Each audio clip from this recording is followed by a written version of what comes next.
Does anyone else dread going to work the night before? I feel like I've been working shitty hard labor jobs for years trying to get where I want to be. There's a light at the end of the tunnel for me in a few months, but God, I hate my current job. It's so physically demanding and mindless. I get depressed thinking about showing up there tomorrow at 6 a.m. I dread the end of the weekend, when the weekend starts, or even before. What is this weekend that you speak of? Retail workers. Dang dude, I hope you were at least enjoying a bit of your weekend. I used to have a coworker call it the Sunday scares. I totally feel your pain, and it's such a crappy feeling. Literally have a hard time getting off the bed in the morning because of it. Like you said, there's light at the end of the tunnel for me as well. I made it out of the shitty hard labor job, just to get laid off and having to start at the bottom of another shitty hard labor job. Word of advice when you get out: get every ounce of certificates and management training schooling you can. Even with that, a lot of companies don't care about experience and only want someone with a bachelor's degree. Had to eat a big slice of humble pie and go back to forklifting again. Man, I wish someone would hire my ass with only a bachelor's. In my experience, it's not so much about your resume as it is about your networking skills. All about who you know. What's your degree? And continue this thread. I dread dealing with my workplace the night before, and I don't even do hard labor. In a day's time, I complete most of my work on my laptop, get on worthless conference calls, worthless meetings, etc. I haven't figured out if I just hate working for people, the companies I've worked for, or continuously want better for myself. Right out of high school, I worked a couple of manufacturing jobs. They weren't really hard labor either. Just stood around on one of them all day for 56 hours a week, and I hated them. It forced me to go to college because I didn't want to do that my whole life. After completing college, I've been employed without any gaps on jobs where I mostly sit at a desk, even have a lot of free time. I've eventually hated all of them as well. All of the jobs I've had, I'm pretty much tied down a lot during the week. If I had ever got a job with a lot of flexibility, where I could come and go as I please or work from home a good bit as long as the work was completed, I think I may like it a lot more. For those of us who work in business manufacturing, we've all been forced into this life where we spend 40 hours a week doing something that's ultimately devoid of any meaning. Yet we were also conditioned to believe that work itself is noble. It is truly psychological abuse.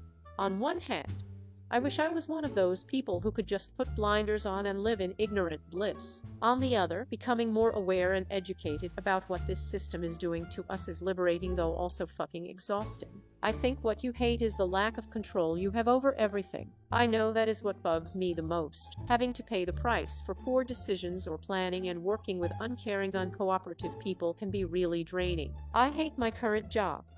Way too demanding, and I walk on eggshells with the boss. It pays well and is remote, so I put up with it. I hate Sunday nights. Same. I don't have a manual labor job, but I'm working what I thought was my dream job, only to confirm that I do not like working for other people and inconsiderate corporations. So I started my own hobby business, and it's taken the stress off and given me something to look forward to. I commend you for starting your own hobby business. I really find people inspiring who work for a company 40 hours a week and are able to break free and do their own thing. I can't wait to break free from my company and do my own things. It will feel like that bad relationship that I'm done with, which takes a big load off my shoulders and lowers my blood pressure. Do you work for the company still? If yes, do you see a pathway out in the foreseeable future? You won't know what your true dream is until you've lived it. Good for you for figuring it out. Keep moving forward. I'm at work, and my manager told me she's excited to work with me tomorrow night again. And my heart dropped, and now I'm dreading working tomorrow while at work. The worst feeling in the world. This was me for a long time. That job made me extremely anxious and depressed. I switched jobs end of November. Now I actually look forward to going to work. I wake up on my days off and want to be there. I know he said there's a light at the end of the tunnel for you in a few months, and I hope you find what I found. I know you will. Hang in there. That's great that you found something you enjoy doing. Can I ask what industry you switched to? What were you doing before? I just got a job. It was the first one to call me back in the time I've been looking, so I took it. It is just a fast food restaurant, but I dread it. My body hurts so much from being on my feet 8 hours a day, constantly moving with no breaks and no lunch legal here. I didn't believe it till I looked it up. When I get home, I sit down and put my feet up to let the swelling go down and just stop moving for a while. I keep telling myself my body will get used to it. But I'm not young anymore. It is harder to adjust. But I have bills to pay, and no one else was calling back. So what else can I do? The foot pain is the worst. Do you put your feet in hot water when you get home? Consciousness is suffering. 100 This stress at work in December I've talked to Soups about many times with no results. Finally, mid-month, I just couldn't go back. Or is asking for docs to claim low break, but my doc is on vaca and won't verify my anxiety issue anyway. 3 times I picked a date to return during DEC, and 3 times I backed out and canceled the schedule. I'm done there just in time to move on. I realized that even if they invited me back, I would not go. Save up like a beast so you can start planning for your future. Everyone dreads it. Been that way for thousands of years. Me, although a bit different. I work in a production plant, but since I had to go remote, high risk for COVID here in my position. Now, I dread yet another day at my Mac terminal for 8 hours, pigeonholed into one of like 3 tasks that can be done remotely, getting less than a sentence of anything via email from my manager.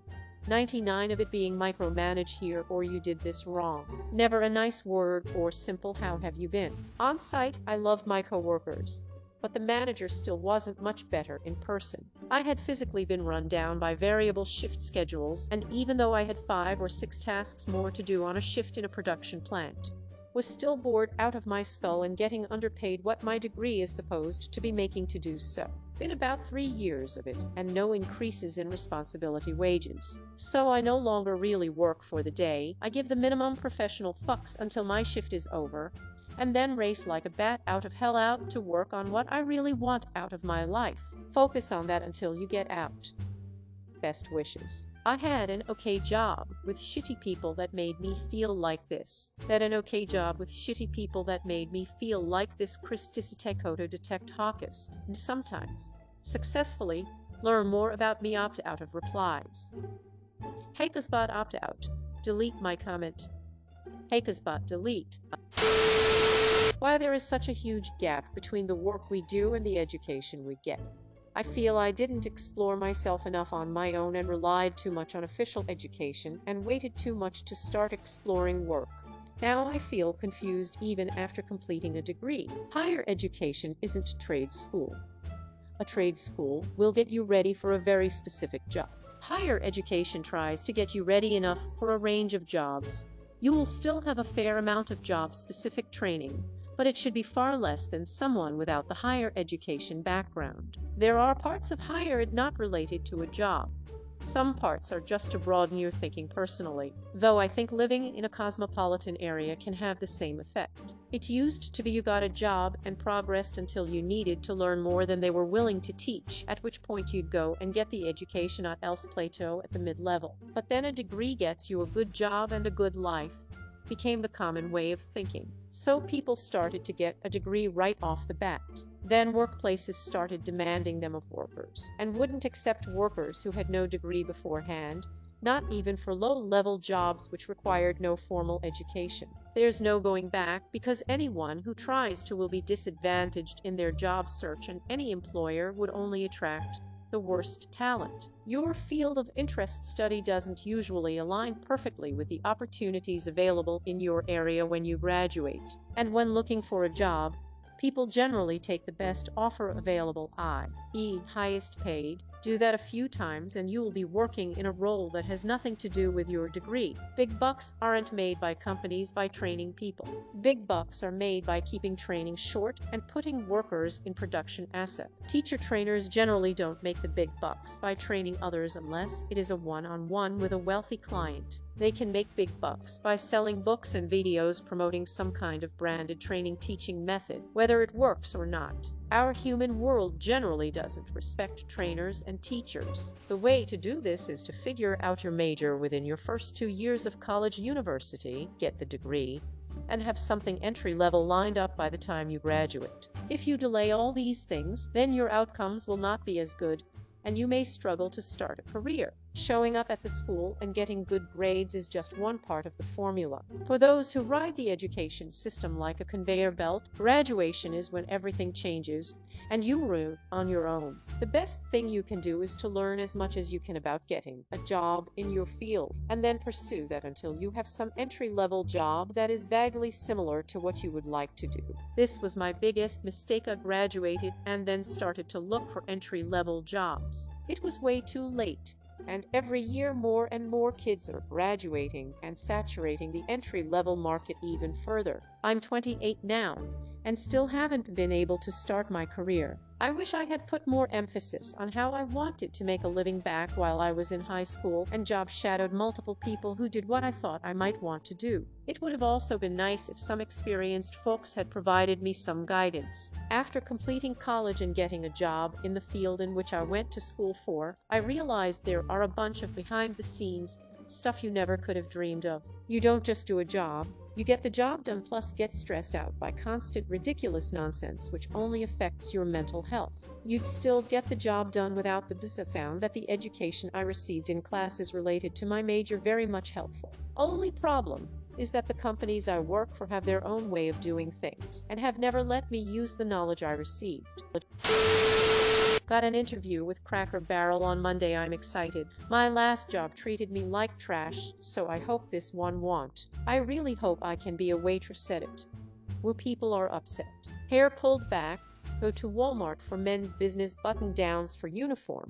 Starch them well and button up to the collar. I worked there for about half a year for extra money, and I'm sure there are far worse places to work. Be sure to study the menu and ask some of the old-timers if they have a cheat sheet for breakfast, should you ever hope to get there. There's a meme about Cracker Barrel and Brad's wife. Just in 5 for anyone out of the loop. Did they ever find out why she was fired? Also, did she ever get another job? Thank you, I was so confused. Continue this thread. Brad's wife would have liked this. Brad's wife gave everything to Cracker Barrel. Justice for Brad's wife. Here, take my award. In the spirit of Brad's wife firing, it's about you guys, but this old boy is stormin'. Lyric. We can eat at that place where they fired Brad's wife. I worked at Cracker Barrel for about a year. Tips. Learn the menu fast. Help out as much as you can and be quick. Also, always take away plates when you leave. I got yelled at a lot because I forgot. Lol. It is fun and the customers are always pleasant. Also, congratulations and have fun. Good luck. I used to work at a cafe a while back and actually kinda liked it because the food was decent and people were mostly nice. I only left because I started school. The best advice I can give is learn the menu quickly, and I mean like everything. Bus your tables. Those plates are heavy compared to other restaurants, plus the faster you flip a table, the more money you'll make, and it'll save your back for sure. Lastly, try to work Sats and mornings as often as possible. That's where all the good tips are. Sweet. I hope you do well. Once you get hired, can you ask why Brad's wife got fired? I worked at Cracker Barrel for about a year. Decent money. Beware of old people that split the egg and a biscuit and one coffee. That's exciting. My mom worked there for a while and she really enjoyed it. Best of luck. My mom was a waitress for 25 years at a local diner. It is hard work, but my mom used to come home within tips. Hopefully people are just as generous now considering it is a pandemic. I low-key love Cracker Barrel. Fingers crossed for you. They make good pancakes. Try to avoid Sunday shifts. The church crowd doesn't tip worth a damn. That's the truth anywhere. It's ridiculous. Good luck. Good luck. Just remember to ask what happened to Brad's wife. Inquiring minds still want to know. Who'll continue this thread. Good luck. Be sure to show up on time and dress neatly. To add on to a little more unsolicited advice here, be careful to not trash talk or talk negative about your former employer. See. Good luck. Like and subscribe for more Reddit content. Watch the next video at the top of your screen.